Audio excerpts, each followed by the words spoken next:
ദൈവം ഇച്ഛിക്കുന്നതല്ലാതെ മനുഷ്യർക്ക് ആഗ്രഹിക്കാൻ പോലും കഴിയില്ല എന്ന് ഖുറാനിൽ 81:29 പറയുന്നുണ്ടല്ലോ. എല്ലാം ദൈവം മുൻകൂട്ടി നിശ്ചയിച്ചിട്ടുണ്ടെങ്കിൽ പിന്നെ മനുഷ്യൻ ചെയ്യുന്ന തെറ്റുകൾക്ക് അവനെ ശിക്ഷിക്കുന്നത് നീതിയാണോ? ഇതൊരു പ്രധാനപ്പെട്ട സംശയമാണ്.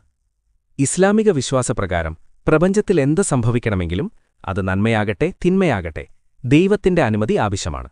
ഒരില അനങ്ങണമെങ്കിൽ പോലും ദൈവത്തിന്റെ അറിവും അനുമതിയും വേണം. അതായത് ഒരക്രമി തോക്ക് ചൂണ്ടുമ്പോൾ ആ തോക്കിൽ നിന്ന് വെടിയുണ്ട പുറപ്പെടാൻ ദൈവം നിശ്ചയിച്ച ഊർജവും ചലനവുമടക്കമുള്ള പ്രപഞ്ച നിയമങ്ങൾ അനുവദിക്കേണ്ടതുണ്ട്.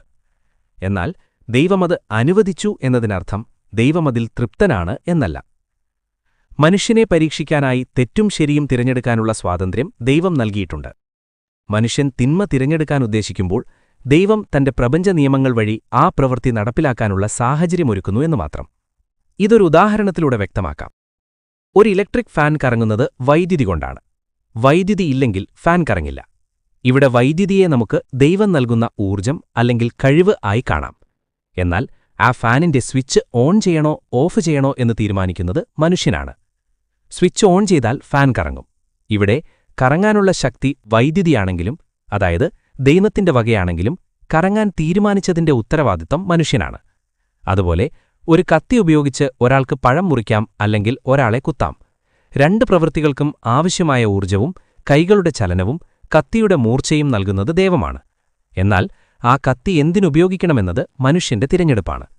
അതുകൊണ്ട് മനുഷ്യൻ ചെയ്യുന്ന തെറ്റുകൾക്ക് അവൻ തന്നെയാണ് ഉത്തരവാദി. ദൈവം അവന് തെറ്റു ചെയ്യാനുള്ള കഴിവ് നൽകി എന്നത് ആ തെറ്റു ചെയ്യാൻ ദൈവം അവനെ നിർബന്ധിച്ചു എന്നർത്ഥമാക്കുന്നില്ല. ഇവിടെ നമ്മൾ മനസ്സിലാക്കേണ്ട മറ്റൊരു പ്രധാന കാര്യമുണ്ട്. തെറ്റും ശരിയും എന്താണെന്ന് ദൈവം മനുഷ്യന് വ്യക്തമായി വേർതിരിച്ചു പഠിപ്പിച്ചു കൊടുത്തിട്ടുണ്ട്.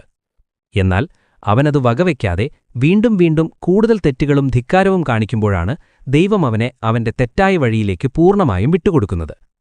അങ്ങനെ അവനിൽ നിന്ന് ദൈവിക സംരക്ഷണം പിൻവലിക്കുന്നു. ഇതിനെയാണ് ദൈവം വഴിപിഴപ്പിച്ചു എന്ന് പറയുന്നത്. അതായത് ദൈവം ആരെയും ബലമായി പിടിച്ച് വഴിപിഴപ്പിക്കുന്നില്ല, മറിച്ച് സത്യം നിഷേധിക്കുന്നവരെ അവരുടെ തിരഞ്ഞെടുപ്പിന് വിട്ടുകൊടുക്കുകയാണ് ചെയ്യുന്നത്. ഇത് നീതിയാണ്, അനീതിയല്ല.